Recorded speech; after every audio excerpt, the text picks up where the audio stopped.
And good evening, everyone. Welcome to another exciting Saturday Night Winestream and another exciting episode of Drink with Rick. I'm Rick, and tonight, well, we do have an exciting episode lined up. And I hope you will join me for this show. We're going to have a lot of fun. I have tonight switched gears yet again for wines. I'm going to open a Cabernet Franc. And this is not from France, it is from Washington State. This should be an interesting one to try. So we're going to try it out tonight, and we're going to pair it with some foods. We're also going to toast some national days, including one in particular that I have an interest in. So we'll celebrate it with a short film. How about that? I hope you'll join me for that. Also, we're going to talk about the top 10 Super Bowl party foods. And this is not my top 10 list, but Google's. And we're going to go over that because there was some discussion with my son and myself about these top 10 choices. And I want to see what you think. I want your opinion and see what are you planning to have for the big game. Did I say Super Bowl already? I hope I don't get in trouble with the DCMA police out there. You know how the NFL is very sensitive and doesn't like that kind of stuff. So I'm going to start calling it the big game. All right, like I did in previous years past. Also, maybe we'll give away a book. We'll see. We get folks in the chat. Maybe we'll give away a book. And I have a special short to show you that I'm pretty excited about that we did. So we've got a lot planned. Okay. Of course, it's an open chat, so join me in the chats, and welcome everyone in the chats to tell me how your week went and what you think is going to happen on the big game, who's going to win, who will not. And if you don't care about it, that's fine, because you know what? I'm not the biggest football fan in the world. I'm not really that big I'm big, but I'm not a big football fan per se. I do watch it sometimes, but I'm not that big about it. Anyway, I digress, because that's what we do on this show. If you're joining me for the first time or for the 195th time, because this is the 195th episode of Drink with Rick on the Saturday Night Wine Stream, this is a stream of consciousness kind of show. Now, as I went through the itinerary, the proposed itinerary for tonight's show, I do have my show notes, and they're right here with me, right here. But I don't follow them that much, because the show's not about me. Now, yes, I do have an itinerary going to just kind of keep things moving, keep the show flowing, keep the wine flowing, and the entertainment flowing as well. But the show is not about me. The show is somewhat about the wine. I'm going to keep that flowing tonight. This show is really about you and me. All of us getting together on a Saturday night with our favorite libations, our favorite snacks, no matter what they are, it's fine. Wine, beer, tequila, rum, Coke, rum and Coke. That's fine. My son had some tonight. Whatever it is. Fruit juice, orange juice, that's fruit juice. Vegetable juice, a V8. I could have had a V8, but I didn't. But a Bloody Mary, doesn't have a V8 in it or something? But anyway, so you can have whatever you want to drink. That's the point. You can drink water. And I have some water right here. As a matter of fact, I've been drinking it just before the show. And hopefully it won't go too long tonight, because I have a feeling, as much as I've been drinking of this, I may have to take a break at some point, if you know what I mean. And I think you do. So join me in the chats and tell me how you're doing. Now, if you want to join in the chats live, we are live. And let me show you where we are live. We are live. Whoops, we're in Drink with Rick. Yeah, but that's the wrong page. Let me get up the correct page. There we go. We are live on our... Well, yes, okay, I'll agree with that. The Saturday Night Wine Stream is live on our Facebook page. Is facebook.com/drinkwithrick. YouTube is @drinkwithrick. Twitch is twitch.tv/drinkwithrick and the number 1, all one word, drinkwithrick1. Twitter is @drinkwithrick, and Odyssey is @drinkwithrick and the colon and the number 7.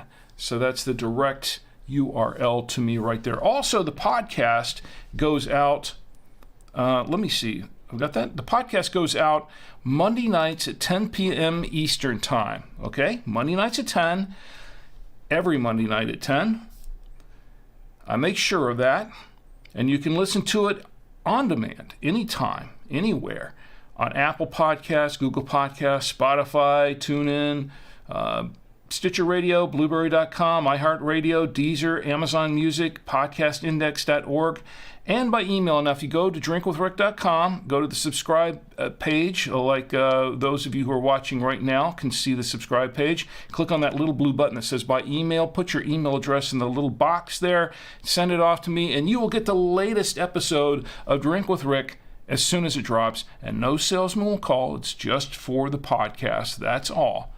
Now, you can also subscribe and follow me everywhere on Twitch and Twitter and YouTube and Odyssey and all those places if you want. There's no obligation to do so, but if you can, please. And you can buy me a coffee. If you want to support the show, you can buy me a coffee because all those proceeds go towards buying the prizes and things like that we do on the show. Trust me, I'm not making any money at this.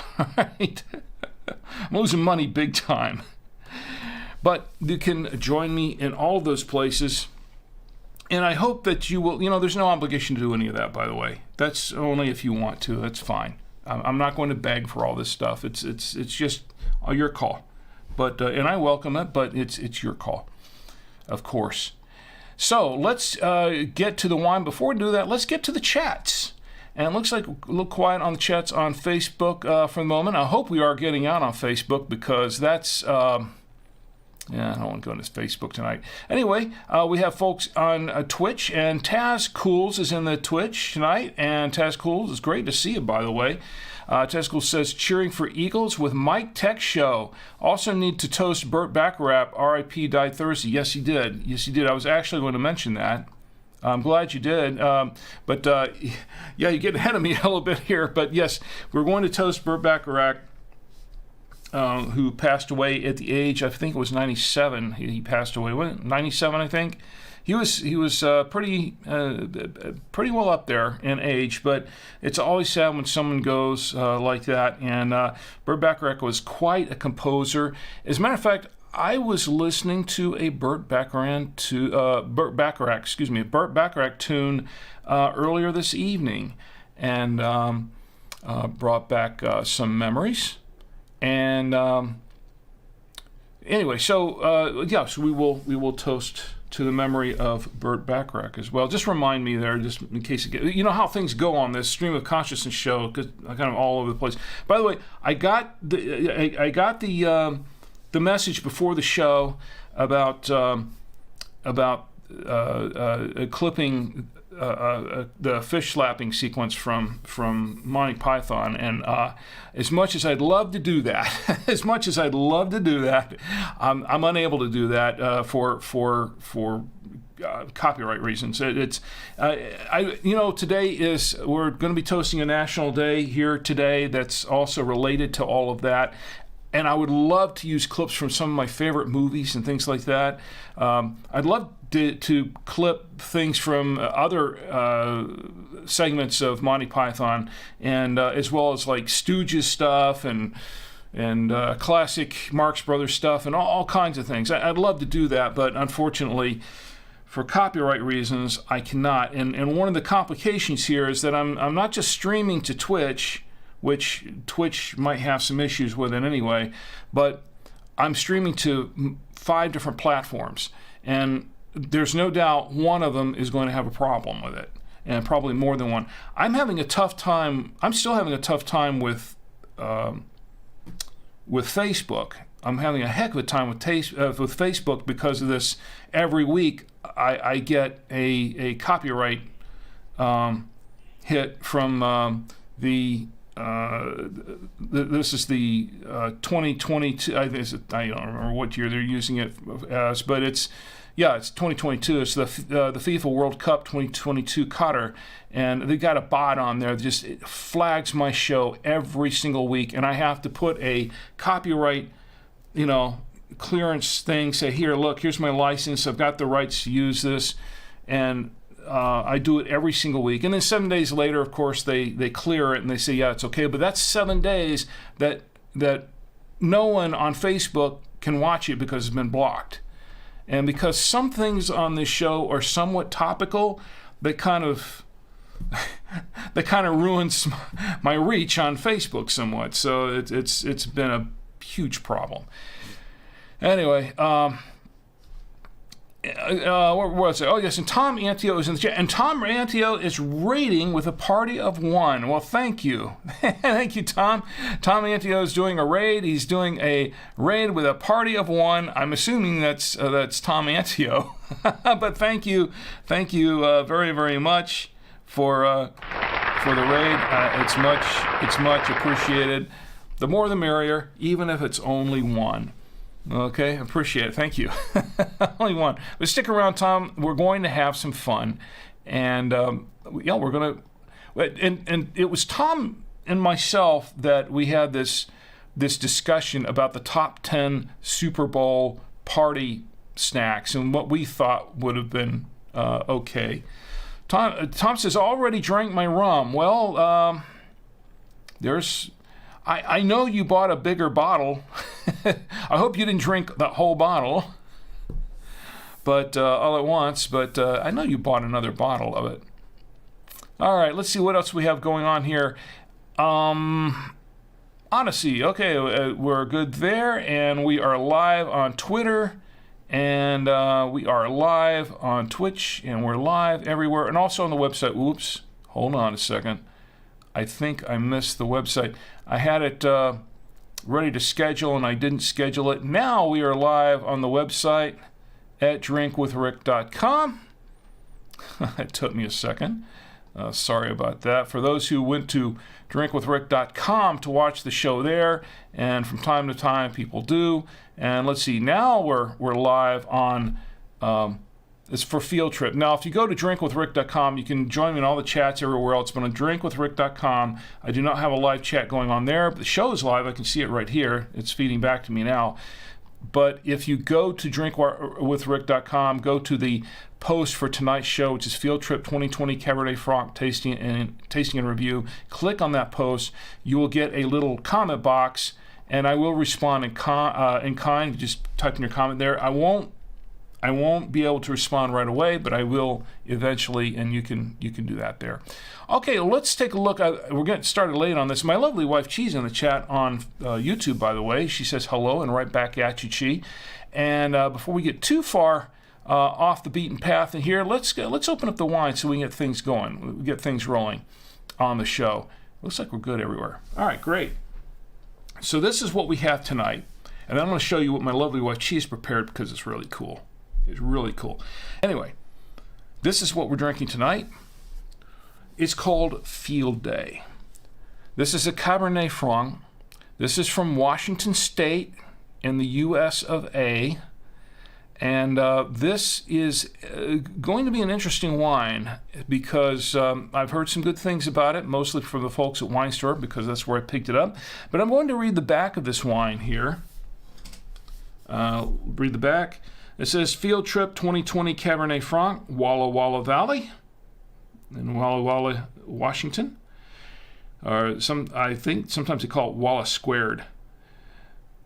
It says, this wine was crafted from a selection of Cabernet Franc grown at elevated sites in Walla Walla Valley, as well as some of the stonier parts of the valley, and aged only in small French barriques for 14 months.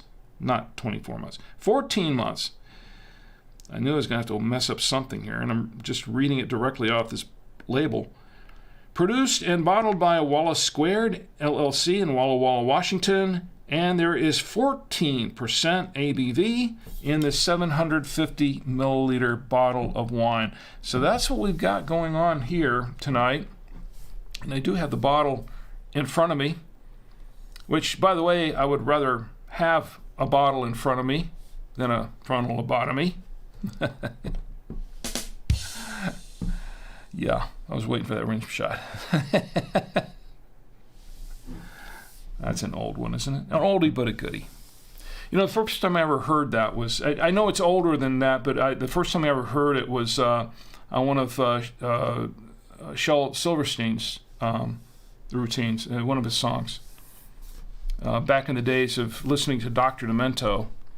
Yes, I was a Dr. Demento fan. Still am, kind of, in some ways. Yeah, I do. Dr. Demento. So welcome, Dimensions and Dementites, as the doctor would say. All right, let me show you what we have to pair this wine with tonight. We have this. We have some beef brisket, barbecue beef brisket. We have some beef summer sausage. We have the, what is this? This is the Cracker Barrel cheddar cheese. And then we have the, we're back to the Trader Joe's double cream Gouda. And what is this? What is this right here? My wife prepared a nice dessert. Look at that. In honor of World, okay, that's one of the days. All right. We'll get to that in a minute. I don't want to spoil the national day. Spoiler alert there, but that's what we've got there for a national day. Maybe you can guess what it is. Anybody can guess what this national day is that we're celebrating tonight? Give you a guess. So take another look at it. All right, what does it look like to you? Right there. It's really nice. My lovely wife, she made it. It is another national day. Can you guess which one it is? Tazcool says, Walla Walla, Washington. Fun fact, that's where Bugs Bunny's doctor's eye chart was made. Yes, that's right. That is that's right. That's pretty. See, I don't know how many people. I mean, everybody grew up with Bugs Bunny, but I don't know how many people remember all the little things, all the little jokes that were thrown in there. But Bugs. That's where Bugs Bunny's doctor's eye chart was made. When he's looking at the eye chart. It's funny. That was in. Can't remember which cartoon it was, but I've seen that a bunch of times. I never can remember the actual name of the title of that particular cartoon. It's a Bugs cartoon. All right, so we have a cap. I'm smelling the bottle cap, as Steve Martin would have given to Kermit the Frog. Do you want to smell the bottle cap? That was in the first Muppet movie. See? All right, so I've got this open, and I'm going to put the aerator into the bottle, and hopefully there's no displacement there. Not much displacement. Okay, I guess we're good there. We've had a couple of episodes where I didn't realize how full the bottle was, and I just popped this in and go all over the place. So, all right, and to hold the grape nectar, I have my genuine Galway Irish crystal glass from Ireland, given to me by my employers at buy2wayradios.com. And we're going to pour a little bit of this wine into the bottle, which, by the way, I'm pretty excited to show you something that we made it's related to buy2wayradios.com, as a matter of fact.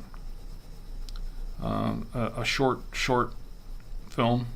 Well, it's not really film, it's a video ad. Okay, we're going to give this a swirl, a nice swirl. That's good. Very good swirl. Enough swirling there. We're going to set it aside for just a minute to just open up a little bit, get some oxygen into the wine. And while we're doing that, let's learn a little bit more about this wine. Of course, Tazcool's over. He says, I did that once at my eye doctor. LOL, they got the reference. Oh, they did? That's cool. Because a lot of, you know what? Maybe a lot of eye doctors do get that reference. It's probably they probably hear it a lot from folks like you and me to go in with. You know, I don't know how old you are, but me, I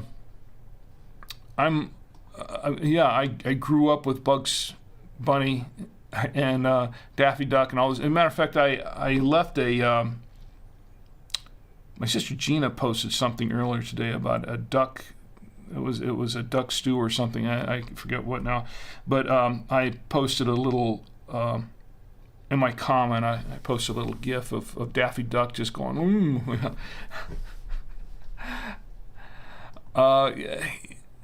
Daffy's good, but Bugs is one of my favorites. I tell you, one of my favorites is, see, I'm getting off on the, again. I like Foghorn Leghorn, and I like all those characters. Anyway. Where am I? Okay, Minute Stan's in the chat. It's great to see you, Minute Stan. How are you doing? And let's see. Oh, yeah, okay. Minute Stan is a spammer. Okay, great. Where are my mods when I need them? Tazcool says, born summer of 1969. Okay, so you're not that much. Well, okay, you're still young, but not that much younger than me. Am I digging myself in a hole now? Tazcool, we are of the same. We are of the same generation, more or less, I think. So that's good. Taz says my favorite is Taz. OLL. Why am I not surprised? Tazcools. Okay, got it. Why am I not surprised that the Tasmanian Devil would be your favorite? You know, he reminds me of, I wonder if, you know what, I'm getting way off. I'm getting way off on the off the beaten path here. Let's go ahead and get to the wine, and we can get to all the fun stuff here. But remind me, he reminds me of a certain character, certain Muppet. Tez reminds me of a certain Muppet. I wonder if you can guess who it is. I'll get back to that, maybe, if you can remind me.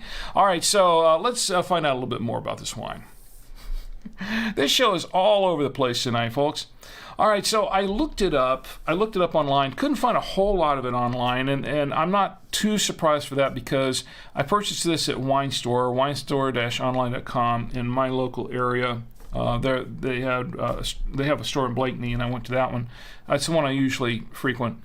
And sometimes they pick some wines up that are a little bit obscure, a little more obscure from the mainstream. Now, I wouldn't say this wine is particularly obscure, but it doesn't seem to be mainstream across everywhere because I couldn't find it too many places, at least not here. Vivino has it listed with a different photo for it, but they do have the 2020 vintage listed at 3.7 stars based on all the vintages out of a 5-star rating, and they give it a median price around $9.99, or they say starting around $9.99. So, and it looks like I was looking at, I just skimmed the reviews, I didn't really read any of them, but somebody here gave it a 4.0 star rating. I didn't really, I don't, 3.9 stars, 4 stars. I think it's for this particular vintage. But, I don't know. I don't have time to read all this. But Wine Store has it listed. They have a little bit of information on it, and I'm going to read a little bit of this from winestore-online.com. They say, as Walla Walla Valley grows its reputation, it's Cabernet Sauvignon that has led the way. But ask any winemaker there, and they will sing the praises of Cabernet Franc, the tertiary grape among the Bordeaux triad. Now, they're saying that this wine is medium-bodied, and it's good for grilled meats and making up. And they also say that it is $14.99. Remember, I said that Vivino listed it starting around $9.99. I can tell you what I paid for it at Wine Store. That's my Trader Joe's one. That's for next week. I've got my wines all planned out here for the month. Okay, here's my Wine Store receipt. And it says what I paid for this bottle of Field Trip Cab Franc, $14.99. I paid $14.99. So I basically paid what they got on their website. I didn't get any deals. Now, see, I go there all the time, and I'm not getting any deals there. I paid for it. They did not give me this wine for free to give it a review or anything like that. So, what a review I give it, I don't have to like it. Well, even if they did give it to me for free, I wouldn't have to like it. That's, it's for an honest and fair review. But this was not given to me. I purchased it, as I purchased a lot of my wines. Okay, so let's give this a little bit of a taste. So that's what we've got. Before I do that, let me check the chats one more time. And we're good. And Chi, you doing okay there? Hope everybody's doing all right down there, downstairs.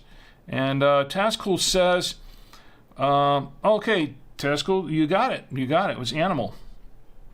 Thanks for reporting the bot. Appreciate it. Yeah, that's one thing. I don't get too many of those these days, but I appreciate you reporting the bot for me. Thank you. And to think that I gave him 2 seconds of recognition. The bot. I tell you what, these bots are. I have thoughts on bots in general, but anyway, we're not going to go there right now. Another discussion for another time. Let's get to the wine. All right, so where was I? Okay. I'm going to give it a little bit of a whiff and then a little bit of a taste. Lots of cherry in here.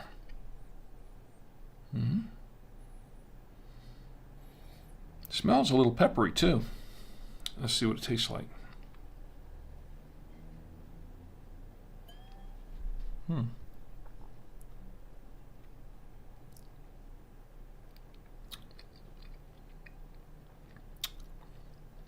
little sweet on the tongue. A little on the bold side, not too bad. Fairly tannic. It's fairly tannic. Lots of tannins on here. I have to say the tannins are not as smooth as the tannins that we had in the wine last week. A little bit rougher, I think. But there is, it's funny because I was getting cherry on the nose. Not so much cherry as it is, it's kind of oaky, I'll say that.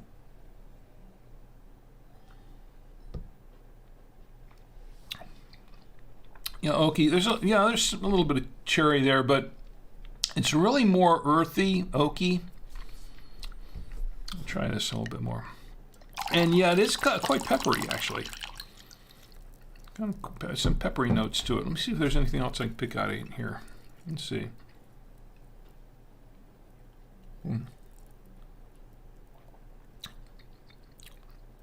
Now, it's sweet right at the beginning on the tongue. The surface of the tongue, as it starts to go down, it becomes very, very dry going down. It's a fairly long finish. It's a fairly nice finish. This is a wine I think that I could probably open up for makeups. I don't know, because my wife doesn't get into the red wines that much. I'd probably have to go for a Stella Rosa on that, because that's her style. But appetizers, I could go with some appetizers. Well, we'll find out here in just a moment, because I have some right here. Let's go ahead and try it with pair it with the food. It's okay so far. I think it needs to open up some more. It is, I want to say it is kind of medium to full body, kind of medium to full, and it's not super heavy, but it's definitely not a light wine. That's for sure.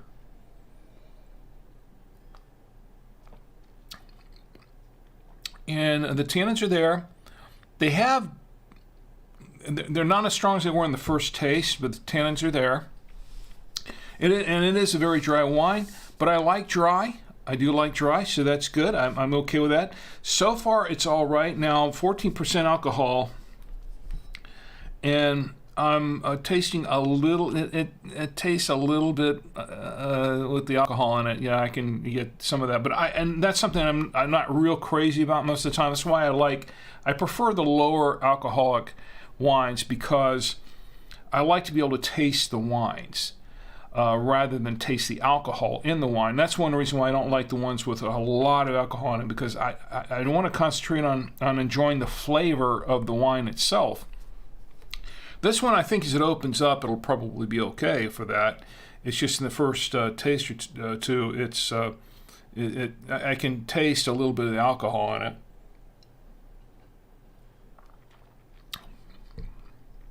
Although I think it's starting to subside now. It really is. Maybe it's just my first. I think I'll let this open up and we'll sip it some more and see how it goes. Because as I said, lots of times I say that you don't really know what the wine is like until you get down into the bottle, and that's what we're doing tonight. By the way, Tess, did you get your copy of the official Drink with Rick wine tasting notebook? I hope that arrived and you got it okay. Also, someone else, who was it that had that one last week? Someone won. It was. Let me see who's here tonight. Okay, Taz, you got it? Yes, you got it on Friday. Wow, that took a while to get there to you. You didn't get it till yesterday? Because I shipped it out like last Friday before that, so it took it a while to get there, I guess.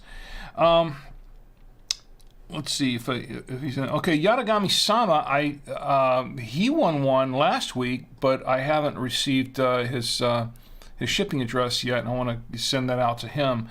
So I'm going to get that. I still have one prize here from the holidays I need to ship out, and I hadn't heard back from the one person who, because I need an address to send it to. Tess says, thanks again, and you're welcome. You're welcome. Yeah, I wonder why it took so long to get there. That was a whole week. Well, at least you got it. I'm glad you got it. That's good. So, anyway, where was it? Oh, yes, we're going to do the tasting. Let me pull this up just a minute. Okay. You know what? We got some chatting going on Twitch. Let's stick to that for a while. Camera 3. Let's go to camera 3 and let's try it before it gets too cold. Let's try it with the beef brisket. This should be, now this is kind of smoked beef brisket, and this should be okay with it. It just says beef. It should go well with beef and steak and that sort of thing. It's a cab. Should go okay with it. Really smoky meats, because this is kind of earthy. I expect him to be okay with this. I really have to chew this though. Normally I like their beef brisket, but it was a little bit dry this time. Came from the Q Shack in Charlotte.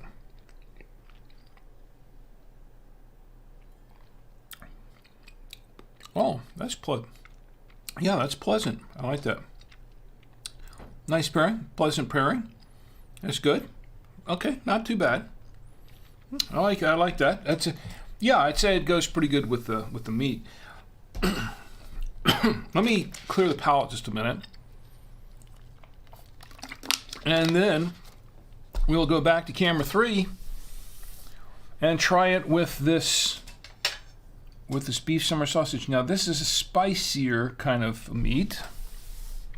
The other one was a smoked meat. This is a spicier kind of meat, so it should still be okay with this cab. Probably need something with a little more tannin in it. I mean, this has a fair amount of tannin, but for the spicier meats, probably need a little more tannic wine. We'll see.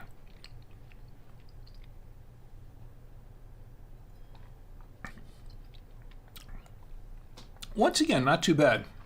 No, it's all right. It's okay. I think there's just enough tannin in this wine to kind of help that. So that's good. That's good. Not bad. We're going to clear the palate one more time. And we're going to try it with the Cracker Barrel. Let me go back to camera 3 here. Cracker Barrel cheddar cheese. It's kind of a medium cheddar. And this should go well with the wine. Now last week we had it with the wine, and it really made the cheddar a lot more creamy, actually. Let's try it with this.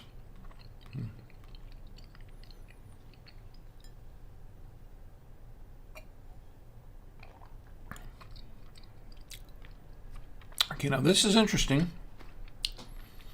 I liked this cheddar with the last wine actually better than this one. This wine, because of its earthy tones, its earthiness, I would have to say that it's okay, but it would not be my first choice of a wine to go with this cheddar cheese. Interesting. I guess maybe the wine we had last week kind of spoiled me. The one we had last week was, let me see if I still have it up here.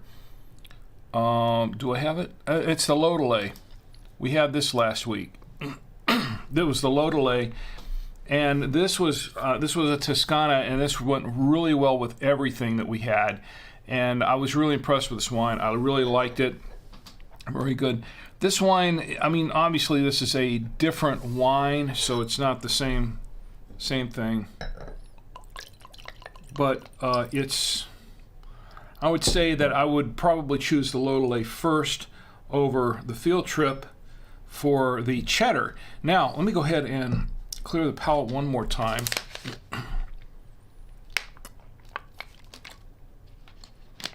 Okay. Whoops. All right, and let's go back to camera 3.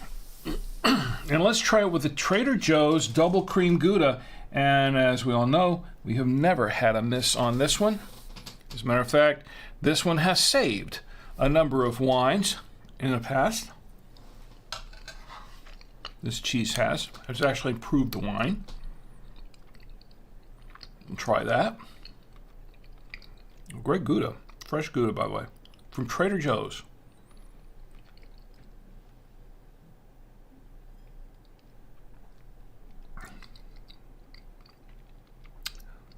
That was inconclusive. I'm going to have to try that again.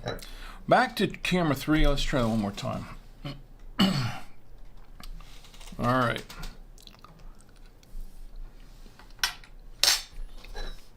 Try one more time here. Not sure.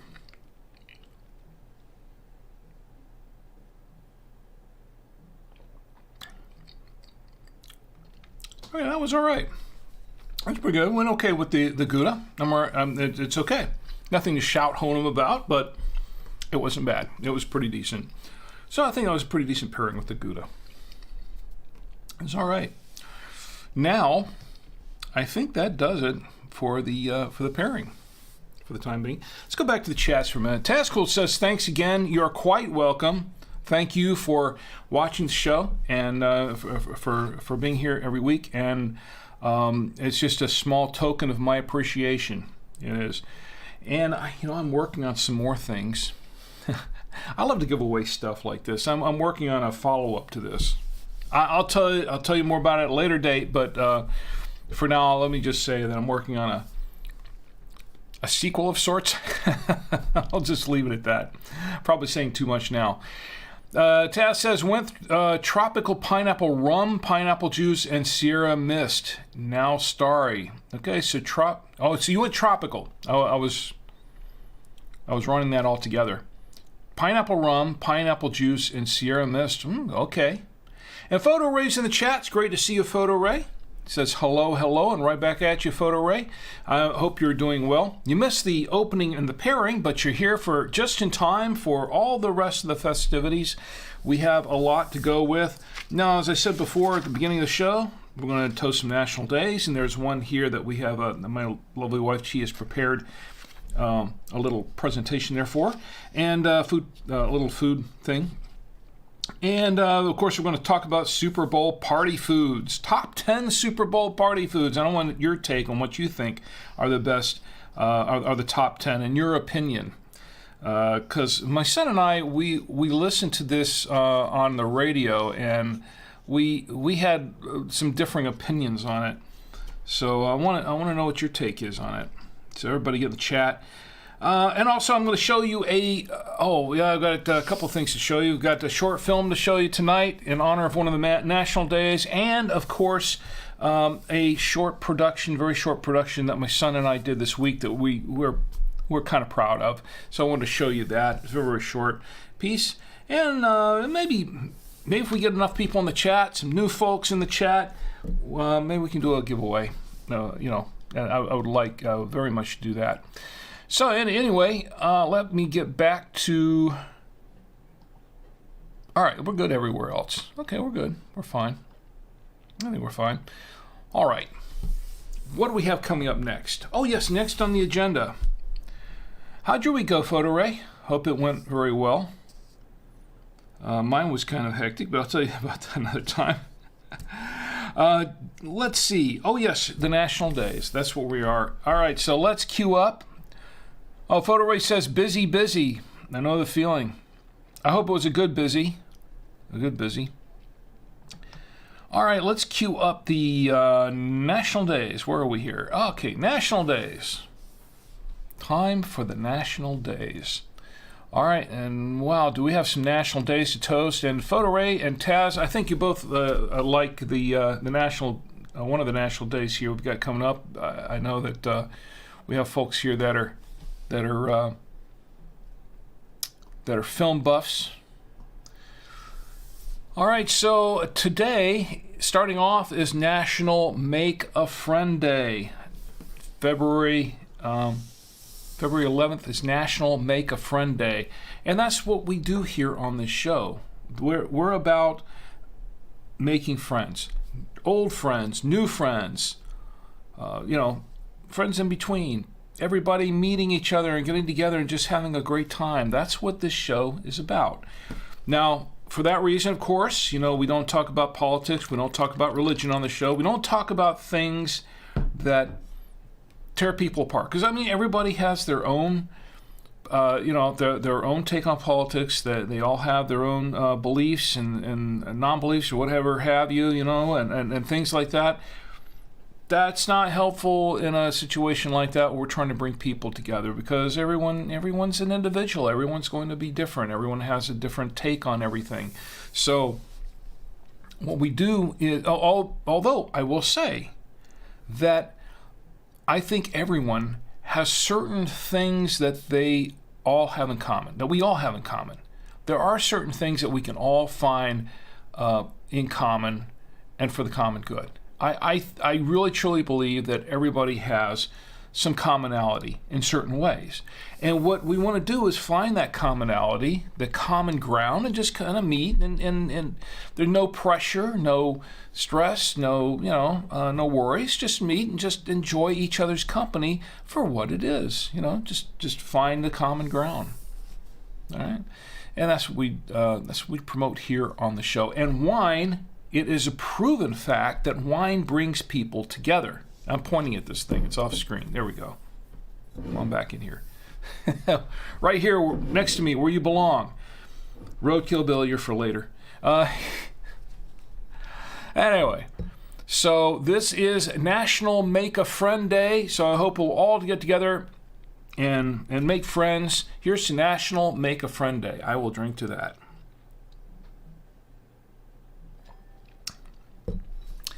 It's also National Don't Cry Over Spilled Milk Day. Yes, National Don't Cry Over Spilled Milk Day. I did not look that one up. And by the way, all these national days I'm pulling up come from nationaldaycalendar.com. National Day Calendar... I'm going to mess that up somehow. NationalDayCalendar.com is Marlo Anderson's site. He's the CEO of NationalDayCalendar.com, and he does a fine job of curating these national days. As a matter of fact, I'm going to try and get a national day up there too. No, it's not National Drink with Rick Day. No, that's not what I'm. But I want to try to petition for a national day here coming up, and maybe I can drum up a lot of support for that. And we'll see. I'll tell you more about it maybe in the coming week or two, and once I get that sort of set up to go. But yeah, I have an idea for a national day. We'll see how that goes. Anyway, it's National Don't Cry Over Spilled Milk Day, and that means, don't sweat the small stuff. I have a tendency to do that sometimes. Don't sweat the small stuff, right? Here's the National Don't Cry Over Spilled Milk Day. I will drink to that. Also, February 11th is National Shut-In Visitation Day. National Shut-In Visitation Day. And you know what? I think we were all kind of shut-ins for a year and a half or 2 years during COVID. But we're not going to go there right now either. Let's forget about that for a while. I think we all want to just kind of forget about the COVID period. National Shut-In Visitation Day. I will drink to that. It's also National Inventors Day. I will drink to that. National Inventors Day. That's if it wasn't for all the inventors we have, we wouldn't have all these inventions, right? Of course not. There's a National Inventors Day. I hope everyone's drinking along with me. What do you have to drink? It's okay if it's water. It's fine. It's the thought that counts. It's in the spirit of things. That's all. Doesn't matter. It's being in the spirit of things. It's also a National White Shirt Day, White T-Shirt Day. I did not know about this, but I did not wear a white T-shirt. I wore a black shirt underneath my sweater here, my official Drink with Rick garb. And if he was here, I would tonight I would show that square guy what I have underneath this shirt. Underneath this sweater, I should say, not underneath this shirt. That's just me. I'll tell you what's on my shirt. But if he shows up, if someone knows of that square guy, maybe you can call him in and we can say, hey, that square guy, look what Rick's wearing, what shirt Rick is wearing tonight. National White T-Shirt Day. Okay, I'll drink to that. Why not? It's also International Snowmobile Ride Day. I've never ridden on a snowmobile. And this is an international day. So if you like snowmobiles and you like snowmobile rides, there you go. Drink to the International Snowmobile Ride. Oh heck, I'll just drink to it. Why not? International Snowmobile Ride Day. That's the second Saturday in February, by the way. It's also National Peppermint Patty Day. February 11th is National Peppermint Patty Day. Like a York peppermint patty. It's like being on top of a mountain with a cool breeze blowing through your... That takes you back. Do you remember that one, Taz? That goes way back. The York peppermint patty commercials with the guy standing on top of a mountain. I love peppermint patties. They're cool. I used to like, that's one of the things when you go to a restaurant and they used to have a bowl of them there as you're leaving, you're paying for the meal at the end, and they'd have the bowl with the little peppermint patties all wrapped up, the little round ones. Sometimes they were the Yorks. Sometimes they were just cheapo ones. But I'd grab a few. Oh, those were fun. I like peppermint patties. And good for your breath too. Not necessarily good for your teeth, but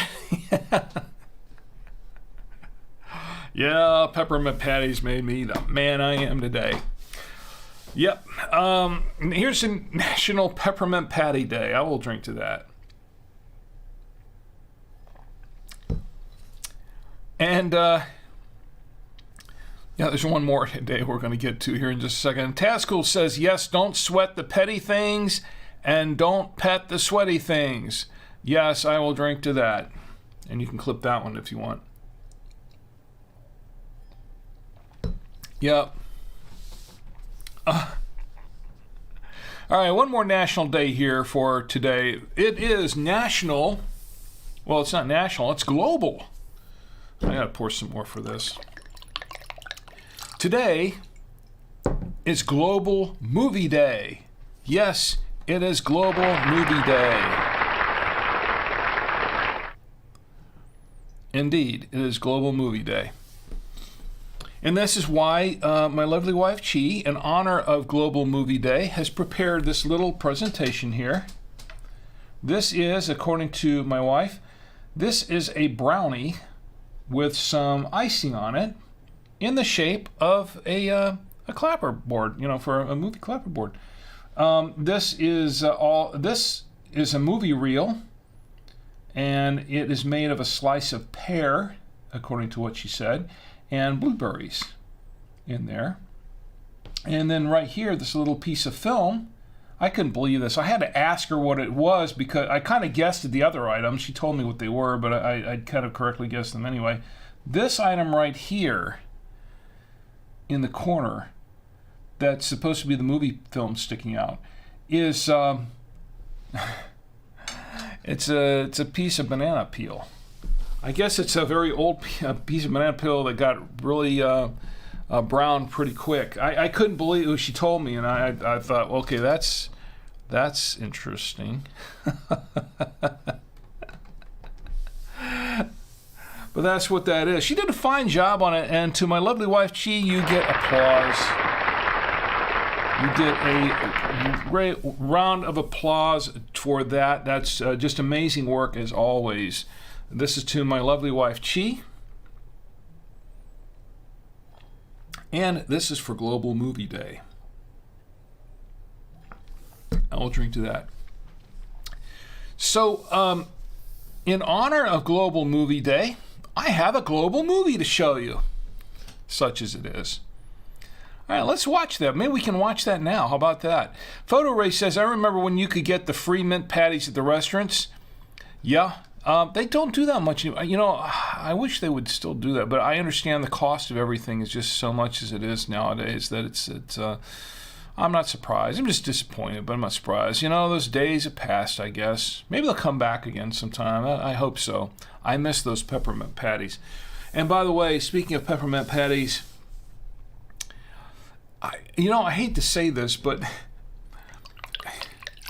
I used to eat peanuts all the time, and Charlie Brown and Linus and Lucy and all this. I'm sorry, but I always thought that Peppermint Patty was one of the more annoying characters. I'm sorry, but maybe I don't know. It's just me. When I was a little kid, I always thought the character of Peppermint Patty was just she was kind of like that annoying kid that would just show up and hang around, and it was like I don't know. Of course, then again, if I was going to choose between Peppermint Patty and Pigpen following me around, I'd probably choose her over Pigpen because, but they were both kind of annoying to me. I don't know. Anyway, Task says, was it a bad banana with a greasy black peel? I don't think it was bad at he's talking about this. I don't think at the time that it was bad, but it kind of looks bad now. Anything for effect, make it look like some movie film. Anyway, so I have a short film to show you.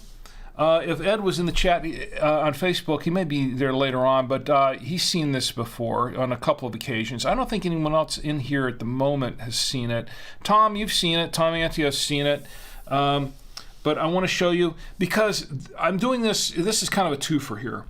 This is for Global Movie Day and in honor of Field Trip. Whoops, that's not it. That's last week's show. That's the Hoover vacuum cleaner, and I always mess something up. Here we go.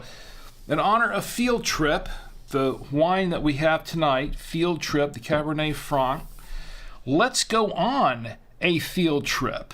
I'm going to take you on a field trip of sorts. So I'm going to get two birds with one stone here, so to speak. This is saying, okay? We're not advocating violence against birds, okay? But we're going to two birds with one stone. I can see Facebook banning me now. You're advocating violence against foul creatures. Boy, Facebook. Anyway, so Taz says that's a Grinch reference. Oh, okay, all right. I had to miss that. Yeah, it was a bad banana with a greasy black peel. Where was I? Oh yes. Okay, so we're getting two birds with one stone, so to speak. And in honor of Global Movie Day and for Field Trip, we're going to take a field trip. We're going to use a movie to take a field trip. And this one is called The Cadillac Ranch. I'm going to play it for you as soon as I have it. I thought I had it queued up, but I got sidetracked, and then here I am as usual. I got to get this thing queued up here. Where are my films? Lost my films. Here are my films. Okay. All right. I got it queued up now. All right. Here is The Cadillac Ranch.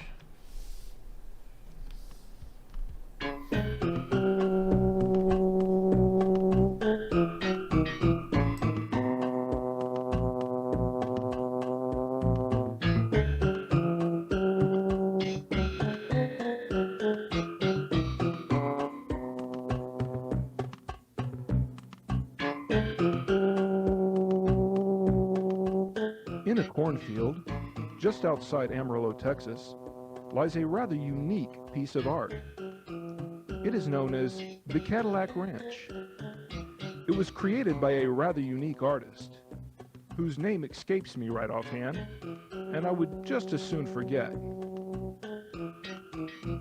During our journey across the West, someone suggested that we stop at the Cadillac Ranch. So we did. And boy, were we surprised. 10 bright pink Cadillacs were stuck in the middle of the ground, in the middle of a cornfield, just outside Amarillo, Texas. And as we gazed at this wonder, we asked ourselves, what color were they under the ground?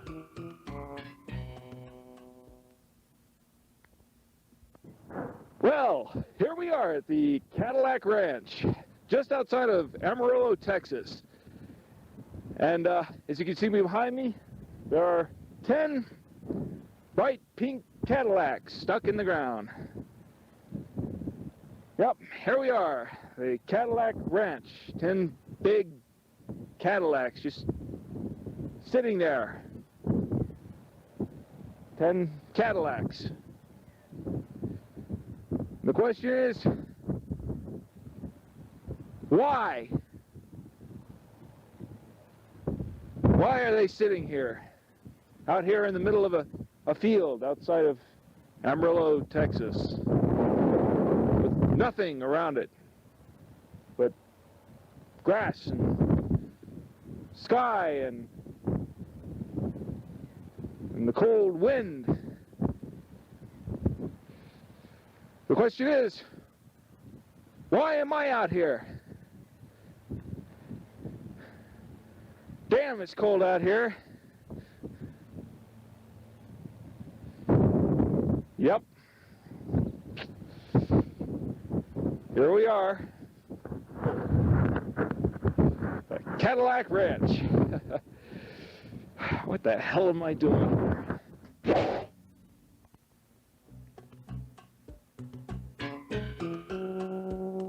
We stayed for approximately 10 minutes.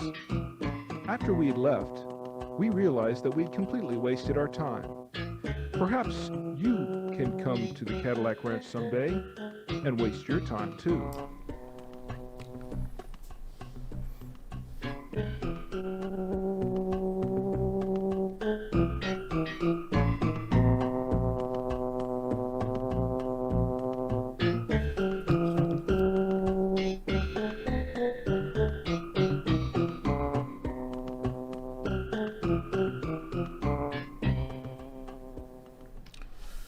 Yeah, that's that was the Cadillac Ranch. So that was our field trip for today.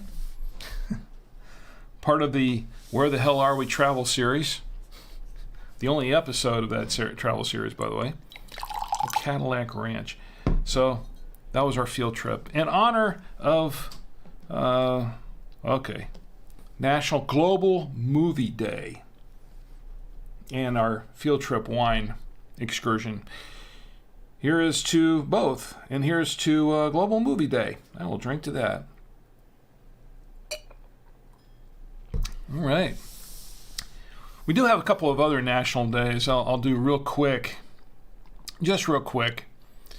Tomorrow, which will be today in about 50 minutes. 50 minutes, yeah. It's National Pork Rind Day. National Pork Rind Day. I'm not into pork rinds. It's okay. You can drink that if you want. I'll skip that one. It's also National Plum Pudding Day. February 12th is National Plum Pudding Day. Have you ever had plum pudding? I have never had plum pudding. But I'll drink to it anyway. Plum pudding. I understand that plum pudding generally doesn't even have plum in it most of the time. But I'll drink to that. Why not? National Plum Pudding Day. And with that, that does it for the national days. Once again, this is what we're drinking. The field trip.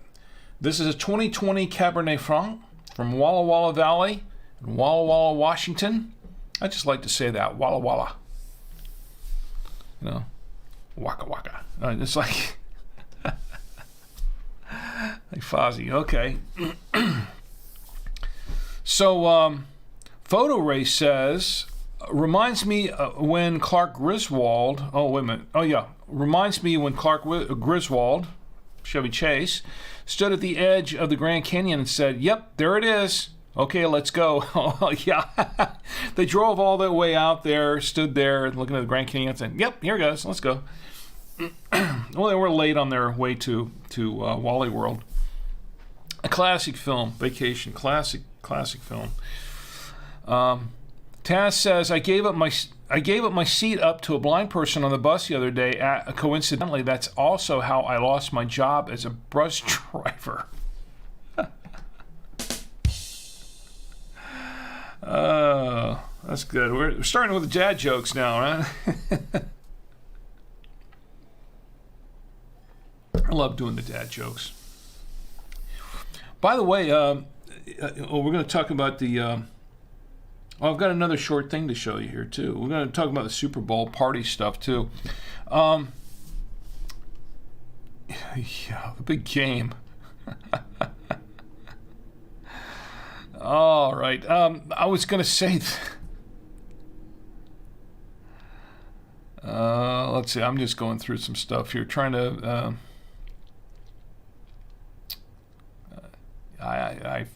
okay. All right. I guess we're caught up here. Anyway, let's go ahead and cover the big game here. Okay, here's what happened.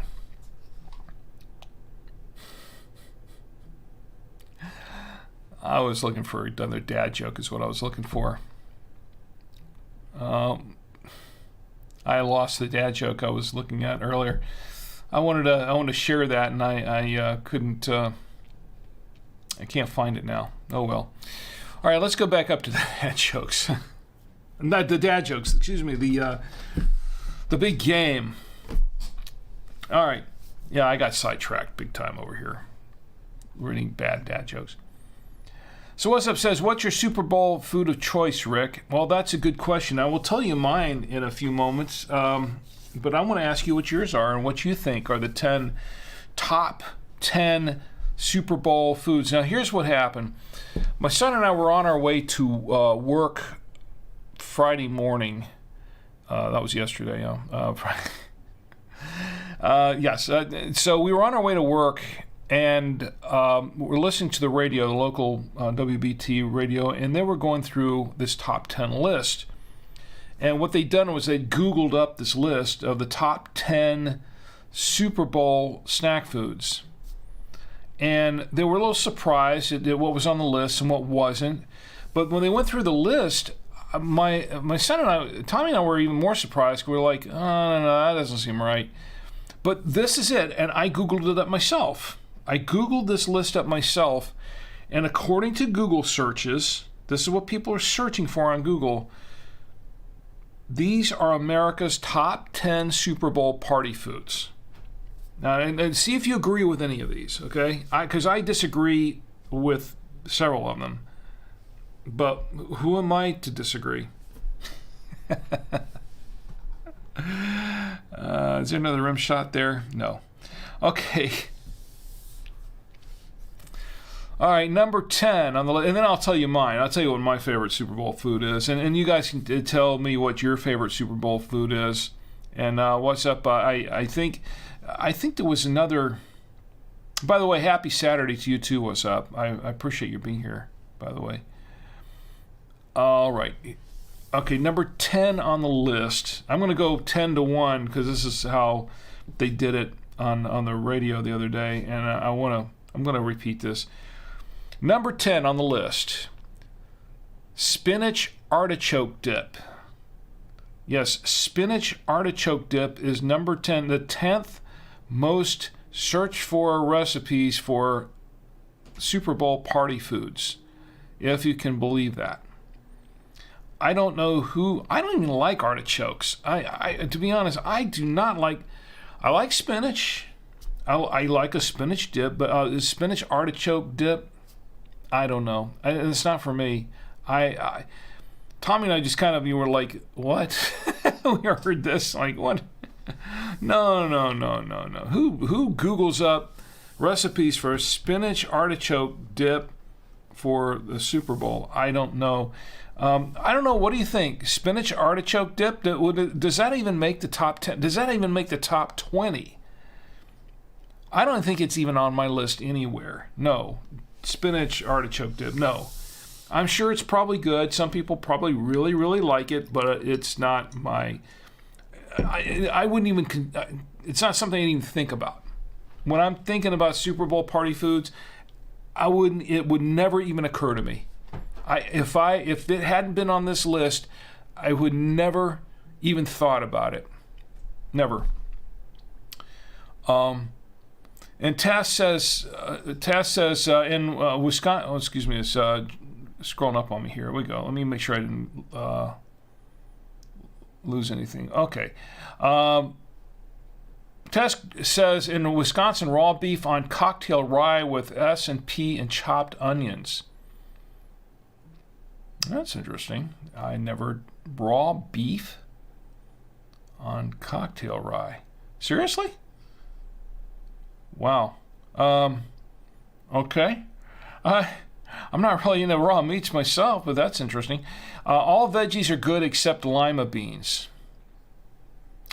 Lima beans are okay with butter and salt. Lots of butter and salt, in my opinion. But all veggies are good. I don't know if all veggies. I wouldn't say. I'm not an artichoke fan, but definitely I don't like eggplant. Eggplant makes me gag pretty much. I just don't like. There's something about eggplant I just don't like. My parents used to make fried eggplant. They'd slice up the eggplant and they'd put it in batter and they did the fried eggplant, and it was like, I always thought that was just super gross. Never could stand it. And I didn't, when I was a kid, I didn't used to like avocados either, but I love guacamole, and as I've gotten older, my taste has changed. I love avocados. I love to eat them. Just take a spoon and eat the avocado and guacamole. But What's Up says, one of my best friends growing up, his dad was big into the Super Bowl, and he had a spinach artichoke dip he made for it every year. So he was really big on this spinach artichoke dip. He liked that. Huh? I guess a lot of people do. It's just not. I just never would have thought about it. It's not for me. What's Up says, in a pumpernickel or sourdough bread bowl. Oh, okay. And it was really good. Okay, that's... Wow. I never would have... I'm sure it is good. Maybe it would change my mind on... maybe I should try it sometime. Once again, I like spinach. Just not an artichoke fan. But maybe the combination with it is a dip. You know what? I'd be willing to try it. I'd be willing to try it once. Why not? Why not? It might change my perception of artichokes altogether. What's Up says, honestly, you mainly just taste the cheese. So there's cheese in the... Okay, so it's not just artichoke and spinach, and like in a creamy dip or something. There's cheese in it too. Then, okay, so maybe it might not be so bad then. Maybe it's not so bad. Maybe I should Google up spinach artichoke dip and see what it's about. Now, see, that's what happens. I'm one more person that will say, oh, spinach artichoke dip, that's interesting. I should Google it up. And I Google up the recipe, and then Google goes, ding, one more person on the Google search for spinach artichoke dip, and that's what brings it even higher up on the list. So by my searching for a recipe for spinach artichoke dip, that might actually bring it up to 9th place on the Google searches at some point. I don't know. That's how it happens, right? All right, let's see. What else we got here? Number 9. Anybody want to guess what number 9 on the list is? Number 9. And let me switch cameras here for a second so don't make everybody super bored. They're not already. Pigs in a blanket. Pigs in a blanket, yes. Pigs in a blanket. Now, my wife, she does not care for it that much, although she served it on numerous occasions. The little tiny hot dogs and wrapped up in the bun. And she's had her own recipe for that. I know because she's made some from scratch before. She'd take the little hot dog sausage things and wrap them up in a dough, and she'd cook them. She's made them. And I think they're really good and dipped in mustard. They dip them in mustard, and I really like them. So pigs in a blanket, yeah, I could go for that as a Super Bowl snack. She doesn't want to make them this year. I guess she's fallen out of. I guess they've fallen out of favor with her, I suppose. But pigs in a blanket. Anybody else like pigs in a blanket? Number 8 on the list. Okay, see, I'm kind of surprised that this is not higher up on the list. This one right here. I think everyone will be surprised when they hear this. Number 8 on the list is nachos. I kid you not, nachos is number 8 on the list. Why isn't it like number 2 or 3 or something? I don't know. Doesn't everybody? Now, I can't eat the corn nachos anymore, but I used to love. I love nachos, still do. I can't eat them anymore. But nachos, nachos and cheese, and dipped in various things. I love nachos. I don't know of anybody that doesn't serve nachos at a Super Bowl party. But that's only number 8 on the list. I don't know. Maybe not as many people are Googling up a search for how to make nachos because they're busy like buying them. They just buy the nachos, and have them made for them. I don't know, just order them. Maybe that's what it is. I don't know. But nachos are number 8 on the list. Taz says raw beef or steak tartare, usually 90 or 95% sirloin. It's a German dish. Oh, okay, it's a German dish. I'm not familiar with it, though. I don't know. He says nachos are even better with fresh sliced jalapenos. Yes, they are. By all means, they are. Nachos and fresh jalapenos. I will drink to that. Yeah. Photo Ray says, speaking of raw meat, what has 4 legs and 1 arm? A happy pit bull. That's funny. Happy pit bull. That's kind of sick, actually. It does remind me of another. We were talking about.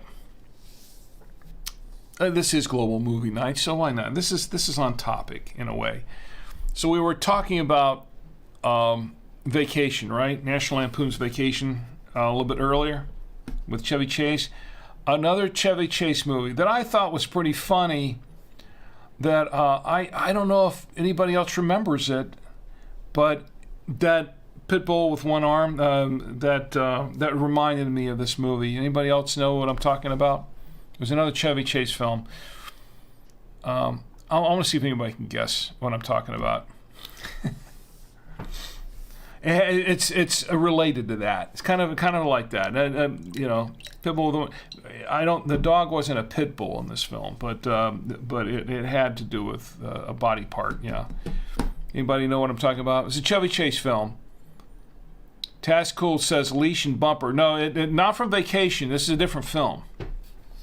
Different film. Photo says you don't mean the leash and bumper. No. Although that I should have made that connection too. No, but this is with related to a dog and a human body part. Okay, another gross joke, but it's a dog and a human body part. The leash and bumper gag in Vacation just involved the dog. No human body parts involved in that. Dog and his leg? No. Okay, I'll tell you what it was. Anybody remember a film called Funny Farm? There's a movie called Funny Farm. This was Chevy Chase and I forgot who the co-star was in it, but there was a couple that it was one of those city people move out to the country and buy a farm. He's running a farm. And anybody remember that movie? And there's a scene in there where the dog was. They had a dog there that was always digging stuff up, and there was a scene. I forget. It's been so long since I've seen that movie. I forgot what the actual scene was. Tesco says with the crazy mailman. No, not with the crazy mailman. But that is one of the gags in the film. That was a running gag with the mailman. That was always that was pretty funny. But no, this is the one where their dog had apparently there was a body somewhere on the property, and the dog had dug up the hand and brought, and I think they were entertaining some people in the house at the time. The dog just wanders in with the hand in his mouth. Okay, Taz remembers that, right? I said it was pretty macabre, but it was pretty funny because he's trying to hide. The dog just walks in the middle of everything with the hand in his mouth, and yeah. Oh yeah. Okay, so you remember that? Remember that scene? Yeah, Funny Farm. That was actually pretty good movie. I think it was kind of an underrated film in a lot of ways. Anyway. Another one kind of like what was the other one? No, maybe the first Fletch film. The first Fletch film was I think it was a little underrated. Omar Ortega is in the chat on YouTube, and Omar says hi Rick, hi Chi, and hi right back at you, Omar. It's great to see you, by the way. All right, Omar says Justice and Omar sending you regards from New York City. We are at a cocktail bar drinking with Rick. Well. Oh man, I've got to give you all some applause. Thank you for being here with me to drink with Rick tonight. By the way, I've got a little short thing to show you. It's really short, but I'm going to show it here in just a few moments. But we are still doing our top 10, and maybe you can help me out with this, Omar. You and Justice both. Maybe you can help me out with this because we're going over this top 10 list of top Super Bowl party foods, and this is coming from Google searches. and Google has compiled the list of the top 10.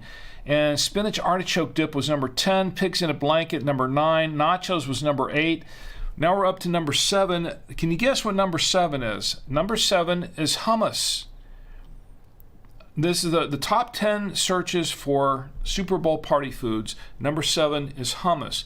Now, I can understand that because you know what? I think we did have a hummus dip at our last Super Bowl get-together party last year. I think it was last year, the year before. I think we had some hummus then. So, and I like hummus. I really do like hummus. It depends on how it's made, but I do like a good hummus. With maybe with some chips and things like that. It's hummus, okay. I can go with that. Number 7, and that seems reasonable. And hummus is good for you. Hummus is made of chickpeas, or what they call garbanzo beans, and being Italian, we call them garbanzos. Chickpeas, hummus. But now let's see, 1, 2, 3, 4, 5, 6, 7. Okay, this is 9. Why does it say 10? Top 10, and I only got 9. 1, 2, 3, 4, 5, 6, 7, 8. Wait a minute, I don't have all 10 here. Huh. They kind of shorted me a couple here on this list. I just copied and pasted this list from Google. Okay, so now we got buffalo wings. Buffalo wings is 1, 2, 3, 4. Okay, so maybe spinach artichoke dip wasn't 10, it was number 8. Pigs in a blanket, number 9. Okay, so next up is buffalo wings. Buffalo wings, it looks like it's in 4th place. Buffalo wings. I don't know why buffalo wings isn't 1st place or 2nd place, but it is sitting here at 4th place. Buffalo wings. I can believe it though, because I think we're having wings tomorrow, aren't we, Chi? If I'm not mistaken, we're going to have some wings tomorrow for our Super Bowl get-together. Wings, yeah, I love buffalo wings. And I think I think that's a Super Bowl staple, isn't it? It's a Super Bowl staple, in my opinion. I'm going with that. So yeah, buffalo wings. Okay, number 3 is chili. Chili is number 3 on the list, is what it looks like. And chili, chili, especially if it's a dip, another chili dip. You got some chips and some chili. I could believe that. I could go with that. Okay, but now here's number 2. This is number 2 on the list from what I see here. Is one that Tommy and I both disagreed on when we heard about this. I wonder if you disagree with this too. They say number 2 is tater tots. Now, I love tater tots. Who doesn't like tater tots? But it being the number 2 item for a Super Bowl party, I would have put buffalo wings number 2. This seems to me that the wings would have been in 2nd place, and the tater tots maybe a lot farther down if on this list at all. I don't know. That's just me. But tater tots? Anybody else serve up tater tots at the Super Bowl party? Anybody? I bet you that. She says, yes, wings tomorrow. We're having wings tomorrow. Are we having tater tots too? I bet we're not. I bet we're not having tater tots, right? But she says we're having wings, so I think that's number 1 there. It should be number 1. But tater tots? Tommy and I both thought that the tater tots thing was a little bit misplaced. Tater tots. Anybody else having tater tots for the Super Bowl?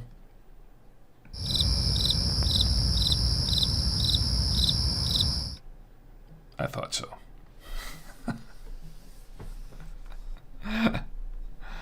Yeah. Tater tots to the Super Bowl. Okay, nobody's doing tater tots to the Super Bowl. The chat got super quiet at this point. Ed is in the chat, by the way. Ed is in the chat. Ed just got here, went to a play. Well, what was the play, Ed? It's great to see you here, by the way. What play did you go to see?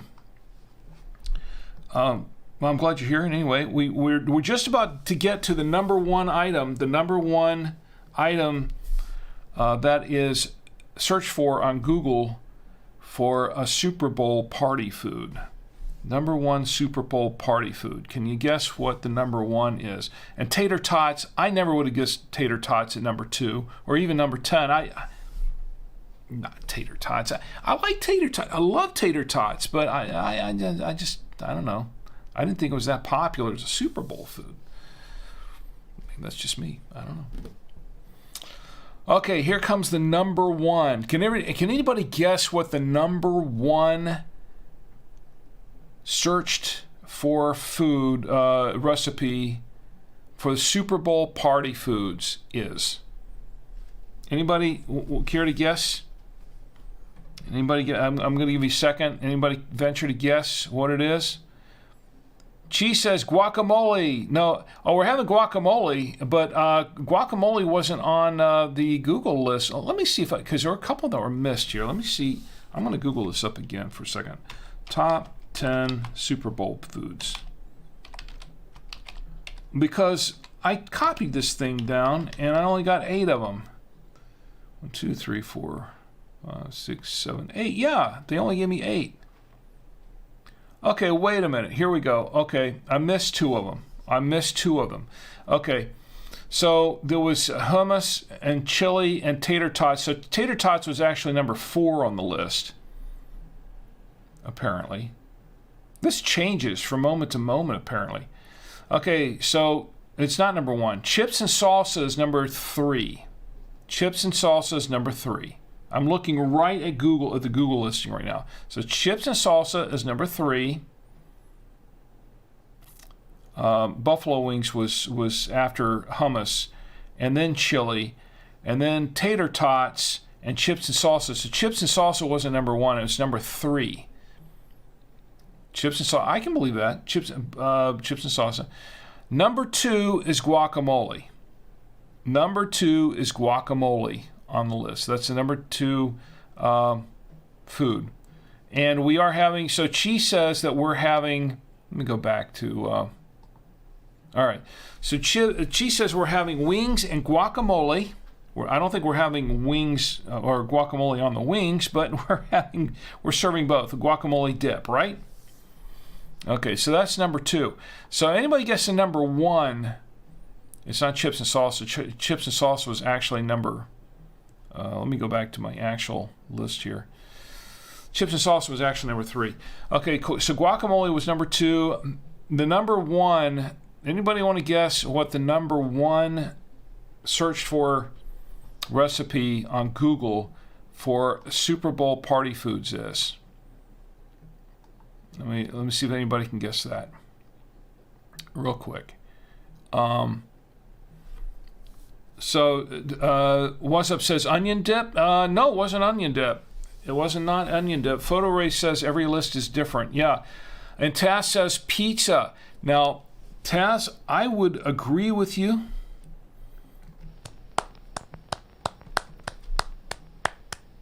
That's me clapping, by the way. It is. It actually is me clapping. I would agree with you on that because I would think that it would be atop the list. I mean, doesn't everybody order pizza? Well, maybe that's why it's not showing the Google searches because people aren't.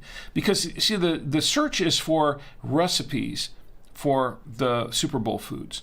So if you're doing a Google search for recipes, that means you're making it at home or wherever you are. But I think on the Super Bowl day, I think most people are not making their own pizza. They're actually going out and ordering a pizza. So that would make sense. It would. I'm guessing that I agree with you, Taz. I'm guessing that pizza probably is the most the most ordered or most requested or most eaten food at a Super Bowl game. I really think I agree with you. I think that's true. It's just that I don't think people are making it at home. They're ordering it out. They're ordering out all the pizzas. So because of that, Google isn't registering that on a search, and that's why it's not showing up as a top 10 Super Bowl foods. And that's just my hunch, but I think that's what's going on. Okay, so here's the top. Wits is in the chat. It's great to see you, by the way. Wits, good to see you. And stick around, please. We're going to show another short film here in just a moment. He says maybe chili. Wits says maybe chili. Chili was number 5, I think. 4 or 5 on that list. So chili's on the list for sure. 1, 2, 3, 4. It was number 5 on the list. Chili was number 5. So we had pigs in a blanket is 10. Those pigs in a blanket, nachos, hummus, chili, tater tots, chips and salsa, guacamole, and of course buffalo wings was in between there. I think it came up as the after buffalo wings. So let me do this again. It was pigs in blankets, the spinach artichoke dip, pigs in blanket, nachos, hummus, buffalo wings, chili, tater tots, chips and salsa, guacamole, and here's the number one. Here's the number one food that's searched for on Google for recipes for Super Bowl foods, and it is meatballs. Yes, I kid you not. It is meatballs. No.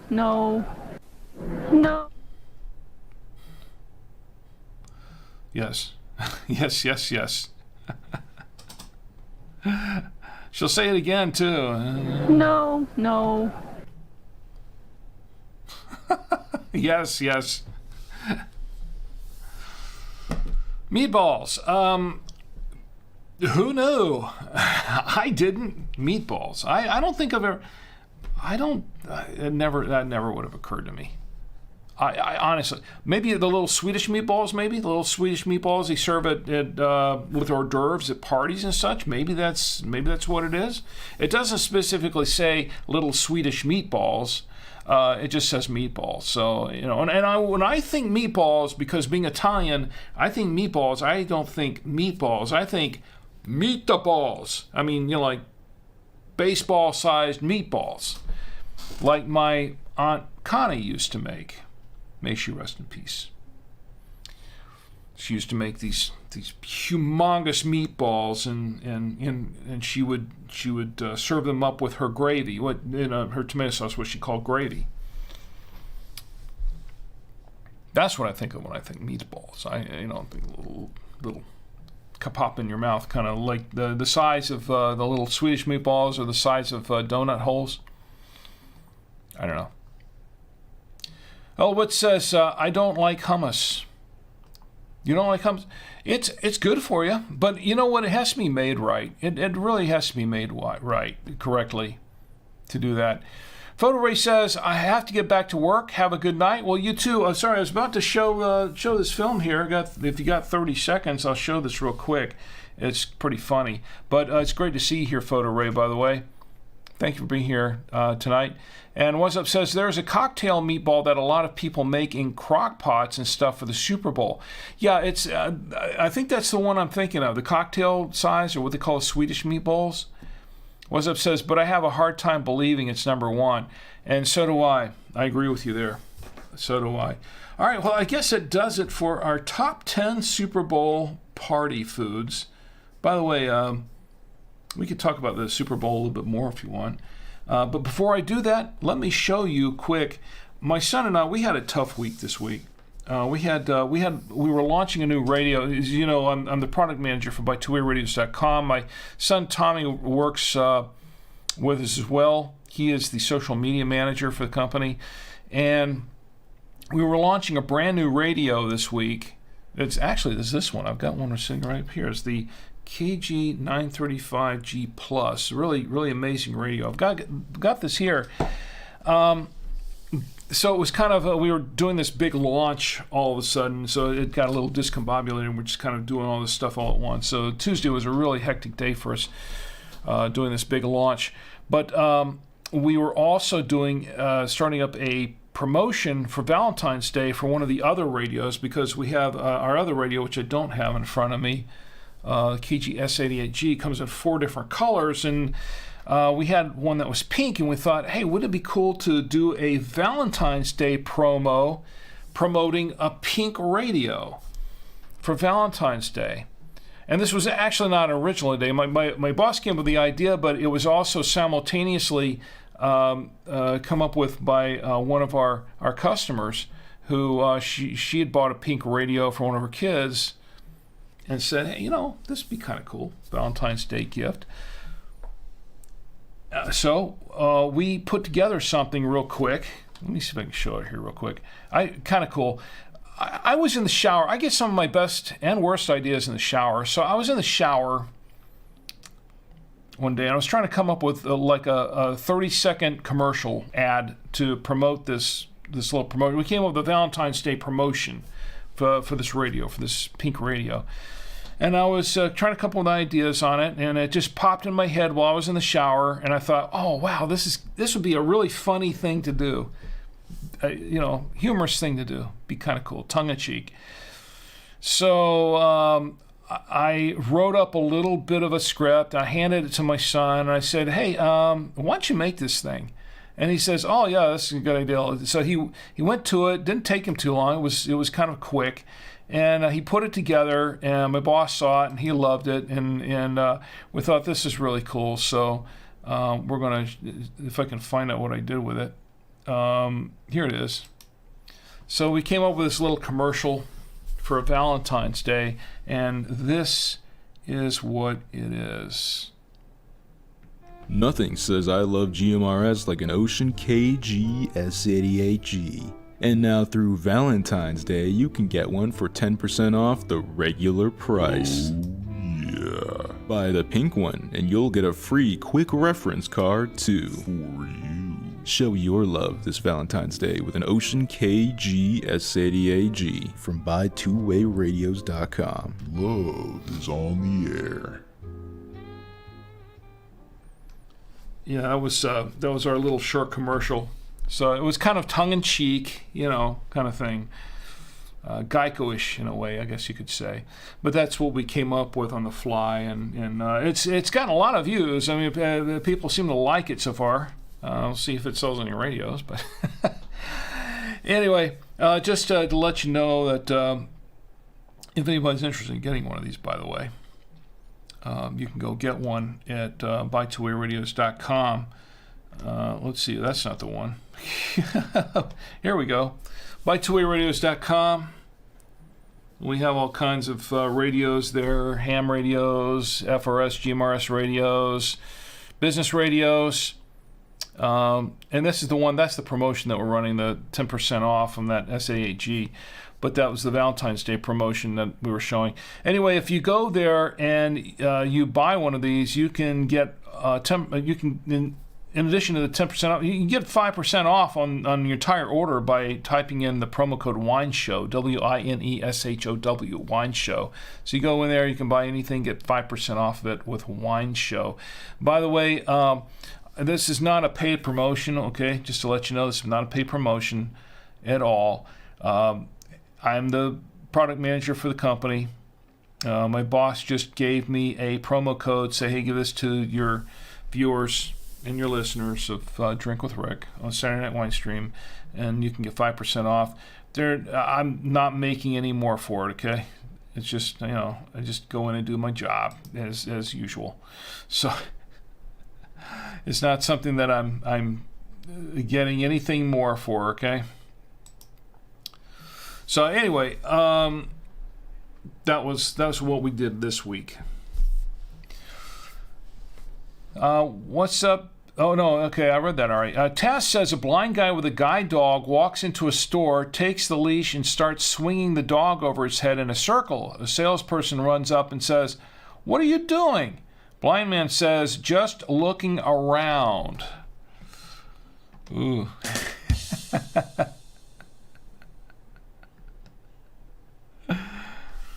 Oh, you get one of these. No. No, not that one. That's not the one I wanted. It's this one. This is the one I wanted. Oh, you lucky boy. All in good fun, Taz. All in good fun.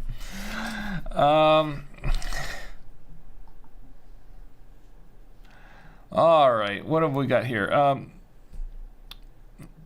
What says cute. Well, thank you. Appreciate it. I guess you're referring to the commercial. See if it sells from radios. We'll see.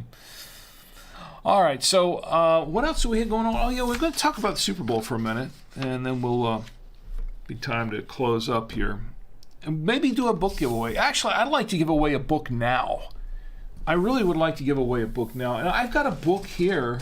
Excuse me, Bill. Roadkill Bills for later. So the official Drink with Rick wine tasting notebook. You know I have these things around. I'm going to cover my head. There you go. The Drink with Rick wine tasting notebook. This is where you can do one of two things. You can either follow along with me on each week when I'm tasting these wines and write down the reviews as you watch, or better yet, which is the best thing to do, is to do your own reviews. Just take these wherever you go and do your own wine tasting reviews. And you've got the book here. It's $8.99 on Amazon.com. But I want to give one away tonight. And you know what? I'm going to choose someone here right now to give one away to, and I think that person could be. Now, I here's a caveat here. I can't really ship them outside the U.S. right now. So if you're outside the U.S., that might be an issue. But within the United States, I can ship these out because I usually send them out USPS. Are you in the U.S.? Are you in the U.S.? If you're in the U.S., continental United States, I can ship one too. If so, I would like to send you a copy of this book, of the Drink with Rick wine tasting notebook. That was just completely off the cuff. You just happen to come in here at the right time, and are you in the U.S.? Yes, you're in the U.S. Okay, great. All right, this is what you do. This is all you have to do. Just all you have to do is just after the show, whatever, just send me a valid shipping address. You name your valid shipping address. I'm not going to do anything else with it, but just ship you this book. Don't worry about it. You can ask anyone else in the chat so they can affirm that, because a lot of them have this book already. Send it to rick@savoymedia.com, and I will ship you a copy of the official Drink with Rick wine tasting notebook. Okay, I've got this one. I'm going to set this one aside, reserve that one for you, and congratulations. And there you go. So, what are we? Oh, the Super Bowl. Let's talk about the big game for just a minute, and we'll close up. Yeah, you're quite welcome. Thanks for being here. Thanks for coming in and watching the show and chatting with us tonight. So the big game. Tell me what you think of this. All right. So we've got the big game coming up, the Super Bowl, if you will. Do I have enough copyright things? You know how it is that the NFL doesn't like anybody calling it the Super Bowl if they're doing it for money. Like in the ads and things like that, you're not allowed to say Super Bowl because you can get. To me, that is so ridiculous. If anything, I think that really raises the profile of the NFL. But a lot of these. I don't even want to get on that rant now. I did that last year. I got on that rant last year. That doesn't affect anything. They don't watch me there. I don't think anybody of any importance actually watches me. I mean, no, I don't mean all of you are important, okay? All of you are important. And when I'm talking about importance, I'm talking about these people who think they're important. The NFL guys and things like that. The big guys who think they are important. You, though, watching me right now, you are important, and you are important to me. And don't ever think that you're not important, because you are. Just because you never know who's watching. I might be talking to somebody who's really way up there, who's way up there on the chain of society, whatever. But for those of us, the 99.99% of us who are regular people, we're all important. And don't ever think that you're not. And I want to make that clear now. And I know I'm getting off on another rant, but this kind of brings up another sort of spot with me. This is why I don't get that big on celebrities. Now, we are going to, as a matter of fact, Chaz, I think you brought it up earlier. We're going to give a quick memorial toast to Burt Bacharach here. As a matter of fact, let's just do that right now. But I want to say that we're doing that because it's Burt Bacharach. He made a huge contribution, being a composer, a classic. He's composed many classic tunes that we all have heard and know and love and have sung to and things like that. It's for me, I'm not a celebrity hound. I know of people who are celebrity hounds, and I'm not that kind of person. To me, the most important people are the ones who are important to me. You're important to me. That makes you an important person. But it's just because you're not rich and famous, or rich or famous, any combination thereof, doesn't make you any less of an important person. I just want to throw that out there and make that absolutely clear. I don't put celebrities on a pedestal. I know a lot of people do. I don't put them on a pedestal because they are just people like you and me, and they are all flawed human beings. There's nobody there that is any better than anybody else, really. Everyone has their talents, their gifts, their strengths, their weaknesses.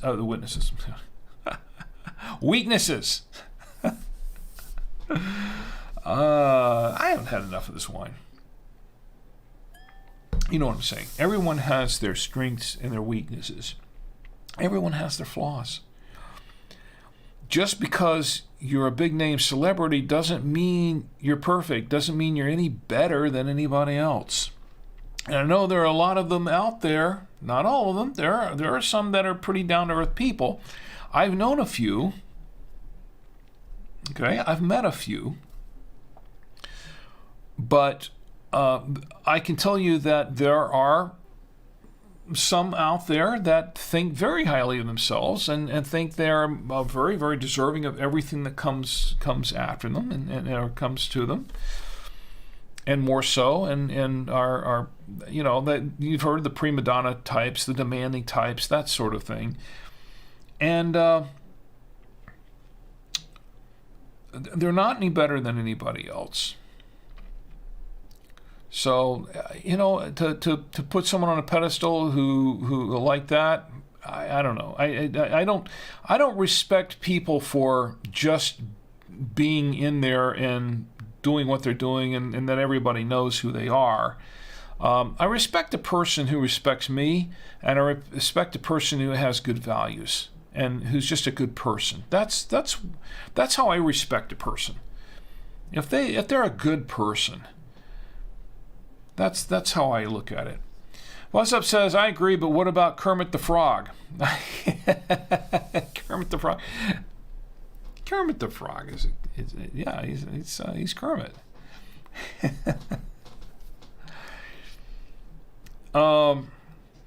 Anyway, so where was it going with this? I got off on a rant. Okay, so Burt Bacharach. Those of you who know Burt Bacharach, well, not personally, I mean, if you know him personally, or if you knew him personally, that's great. But I didn't know him personally, but know of Burt Bacharach. He was a famous composer, and I say was because he passed away this week at the age of, I believe it was 97, wasn't he? So you can correct me if I'm wrong, but I think he was 97 years old when he passed. He's a very famous composer, songwriter, and very, a lot of his songs have become a part of Americana. So anyway, he passed away, and I just want to say for Burt Bacharach. Here is to Burt Bacharach. Thank you for all of the contributions that you made in your lifetime. Here's to you. To Mr. Bacharach. He was 94. Okay, I kept thinking it was 97. Why do you think he was 97? The task says he was 94. Okay, so my correction is there. Here's to Burt Bacharach, 94 years old. I saw a picture of him today. Yeah, that sounds about right. He didn't look a day over 94. I don't mean to make light of all that. I mean, it's sad when someone goes. I'll tell you what. Someone that okay, once again, I'm not a big celebrity person, but there is someone that I grew up with that I always liked on screen, to see on screen, that I think would be he's getting to be 94. I think he's 94 too.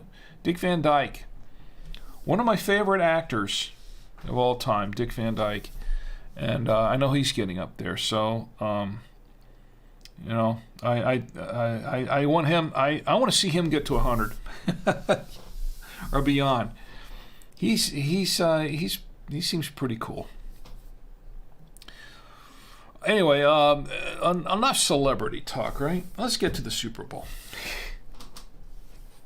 All right, Super Bowl. So the Super Bowl is this Sunday. Or in the minds of some people, they might call it the Stupor Bowl, because I think most everyone is going to be probably sitting in front of the TV in more or less a stupor watching it. With all the food and the booze and everything else, it's like, ooh. That's what happens when you're watching the Super Bowl. And then all of a sudden, as soon as the commercials come on, it's like, oh, wow, look at that.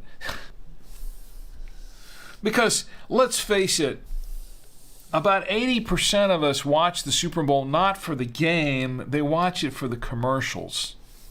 The only time of the year that people actually watch TV for the commercials, and they know that, and that's why they charge millions and millions of dollars for each commercial spot, because they know it's going to get the eyeballs during the Super Bowl. The only time of the year. Look, I don't even watch the halftime show anymore.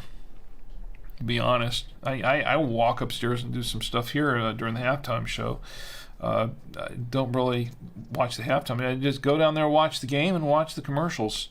Halftime show I could do without, And then, anyway, the task says commercials have sucked for many years. Yeah, 7 million for 30-second commercial.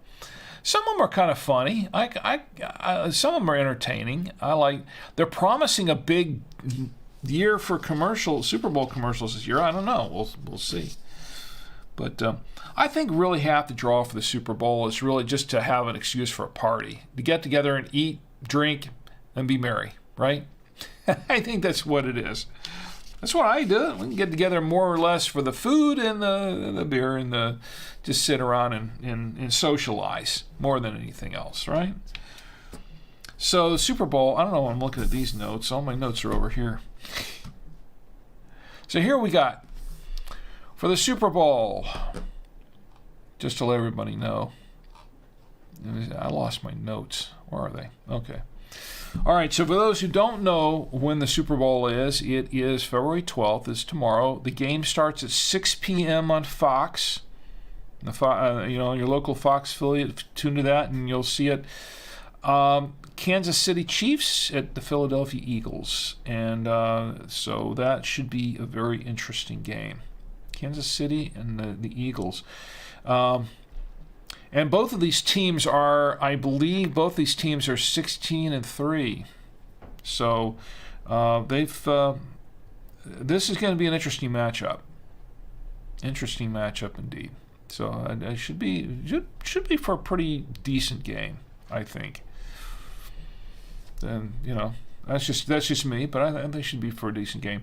I'm not a huge football fan. I'll watch a game every once in a while, but I'm not.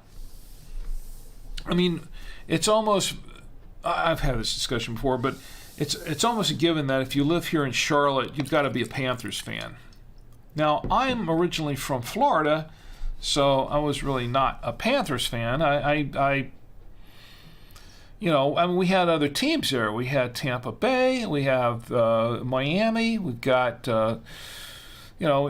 we've got the Jacksonville Jaguars. We've got several teams down there that I could be rooting for. None of them, of course, are in the Super Bowl this year, so I guess that's moot. So we're looking at two teams that I really don't have much interest in, but it should be in for an interesting game as a matchup. So it's okay. So we'll check that out. Who's your favorite team? Who you rooting for? Anybody have a preference? Anyone like me that doesn't really have a preference? I'm just going to go. I'm going to be sitting I'm going to be sitting here at the TV and eating my wings and dipping my dip and having my wine or beer or whatever it is that we're drinking tomorrow night. I think I have some scotch there too. And I'm just going to be going every time someone makes a touchdown. I'm just going to go, yeah, go team. And whoever wins, it's like, oh yeah, go team, congratulations. I'm not going to care. I'm not rooting for either one, to be honest. I'm there for the entertainment value. Taz says rooting for Eagles with Mike Tech Show. Well, I kind of figured that because Mike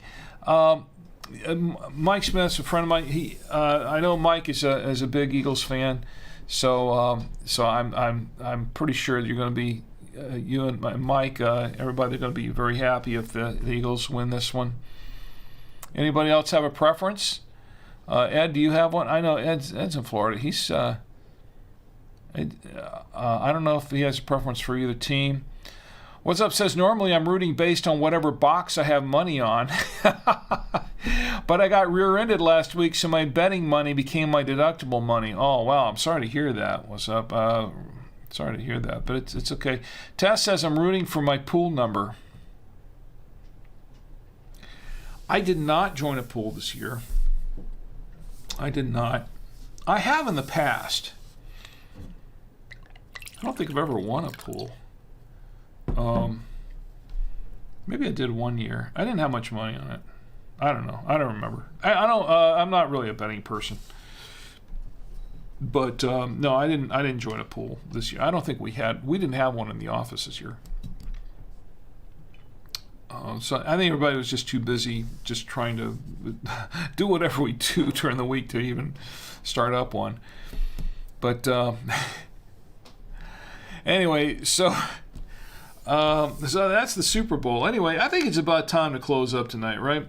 I did say that we might have an after show. I don't know if we're going to have time for an after show. It's getting pretty late. I'll probably have to do the after show next week. Once again, I was trying to have some films ready for the after show this week, and I just couldn't get there because I was just so swamped at work. And when I get home, I'm just too tired, and so to even work on anything. So I get home, just sit down in the chair and just take a short nap, eat dinner, go to bed, kind of thing. But hopefully this next week will be better. It's raining right now outside, as a matter of fact. It's kind of a dreary night. It's raining. They told us that we might get a little bit of snow tomorrow, but I don't think that's going to happen. I think it's just going to be rain for us here in Charlotte. Anyways, I think that pretty much does it for tonight. Unless anyone else has anything they want to bring up the last minute, we can adjourn this little meeting. Anyway, thanks for being here with me tonight. I really, really appreciate it. Hope you enjoy the show. I've enjoyed bringing it to you. We're only 5 episodes away from episode 200, and I do have a big show planned. I hope you'll join me for that episode. We'll do some giveaways too. This will be the last episode of season 4, and we'll take a short 2 or 3 week break, and then come back with season 5. But and then there are going to be some changes. I'm going to have some improvements. Hopefully, some different things going on, and hopefully we'll have some big things in store for you coming up. Anyway, in the meantime, I have one more celebrity to bring out. Oh, you know what? I almost forgot the final review of the wine. Okay, let me do the final review of the wine. Let me put up something I can do a final review with. Something really nice. What would that be? It would be it would be this. There you go. Something pleasant, nice. Something that looks like it could be wine country. Here we go. That's not Washington. It's not Walla Walla. It's up in Blowing Rock, North Carolina. And that's wine country too. Beer country. All right, so final review on this wine. What we were drinking tonight, we were drinking this wine, this field trip wine. And I kind of like the wine. It's grown on me a bit. At the very beginning, it seemed a little bit, the tannin seemed a little coarse, but it has smoothed out a bit. And I'm kind of liking the wine as I've gotten down into the bottle. And this is, I'll have to say, it's kind of medium to full bodied. It's not a light wine by any sense of word, but it's not too heavy either. It's it's a little bold, not too bold, but the tannins have somewhat smoothed out, so it's not as tannic as it was at the very beginning. This is a very dry wine, and it has some cherry in it, but it's a lot of what it's got in here is very peppery. The peppery, the taste is still there, and it's kind of oaky. A little bit of a little bit of vanilla in there too. But a pretty pleasant wine to drink, and this is one you could probably have some appetizers and just kind of get together with friends. And it went well with everything on this plate. Went well with the pretty well everything except the cheese. I would say that the cheese was it went well with the barbecue. That was good. It went okay with this, although I think I'd choose a wine with a little more tannin in it to go with the beef sausage. The Cracker Barrel cheddar cheese, it was a little bit, I don't know, I would have chosen another wine with this cheese, but the Trader Joe's double cream Gouda went pretty well with, and I liked that. It was fine. So overall, it was a pretty decent wine. I'm not going to complain about it. It was pretty good, and I'll probably keep that a while. I might get another bottle of that one of these days. Anyway, that's my final review of the wine. So there is one more. I'm going to check the chats one more time, see what else we got going here. Ed says, back home from a set of 8 short plays written by African-American playwrights. And that's right, it is... It is Black History Month too, isn't it? I forgot to do that, but let's toast Black History Month there. This is the Black History Month, February. I'll drink to that. So, well, I'm glad you're back home, Ed, safe and sound, and that's a good segue because I want to thank you for being here in the chat, by the way, and I want to thank everyone who joined in the chats. I want to thank Omar and also Justice for watching tonight, and my lovely wife Chi and El Witz. Thank you for being here. Congratulations to the book. Don't forget to send me your a valid shipping address so I can ship the book out to you this week. I'll try to get it sent out to you as soon as possible. And of course, everyone who was watching on Twitch, Taz Cools and What's Up, Photo Ray, thank you for being here tonight, even though I know you had to cut out a little bit early. Thank you for being here. And let's see, Tommy Antio, thank you for being here as well, and everyone who joined me. And no thanks to that bot that showed up. That was a bot. Anyway, anyone else who is watching me on Odyssey and Twitter, thank you for being here tonight. I do appreciate each and every one of you, and I mean that sincerely. And which is why I'm bringing out my next guest here. My next guest is I want to bring out one more celebrity. And, of course, you know who he is. It is none other than Roadkill Bill. Yes, Roadkill Bill. The inimitable, chewed up, run over, tossed around Roadkill Bill, because he has a very important message. And this is especially important for Super Bowl Sunday, for the big game. Yes. The message is, please do not drink and drive. Drink in the comfort of your home, your apartment, your hotel room, your dwelling, wherever you are. If you're at a party or game or something, the Super Bowl party, I should say, kind of stick around there. Have a friend drive you home who has not been drinking. Call an Uber, call Lyft, call a cab. Call someone to come get you. Or just stay put.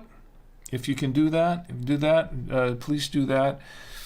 Don't drink and drive. Okay? And don't text and drive either, because that's also very, very dangerous. And especially for this weekend, Super Bowl, there are going to be a lot of people driving around. We don't need any more of that, okay? We don't want any... We don't want any mishaps or disasters or fatalities, especially anything like that out and about. Enjoy the game, but drink responsibly, please. Because I want you to have a great week. But most of all, I want you to have a safe week. So you can join me here again next week on the Saturday Night Wine Stream, and we can all get together and drink with Rick. Good night.